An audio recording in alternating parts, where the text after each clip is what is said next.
In this video, I will explain how to use the dunning bulk assignment feature in NetSuite to assign dunning procedures to multiple customers simultaneously.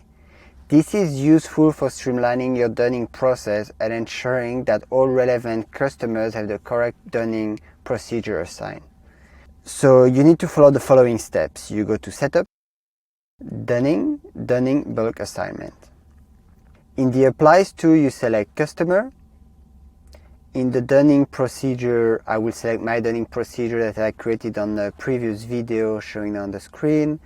If you haven't seen it, it means you may have missed more videos and you should subscribe to this channel right now. So now we need to select the customer for bulk assignment. You see here the list of customers that you can just select, unselect for it. You can use the mark all, unmark all to make it easier and to do it in bulk.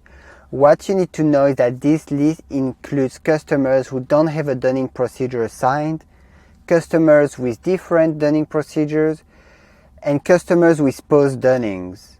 Be aware that bulk assignment will overwrite existing dunning procedures and dunning managers, except for customers with post-dunning, where the post-dunning box remains unchanged.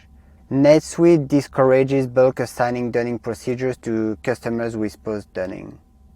Once you're happy, you just click here on Assign to Customers, and NetSuite will process the bulk assignment in the background using a script.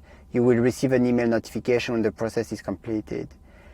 As an additional tip, and you can have more if you subscribe to this video, if you want to limit the customers displayed in the list, consider using a saved search with specific criteria.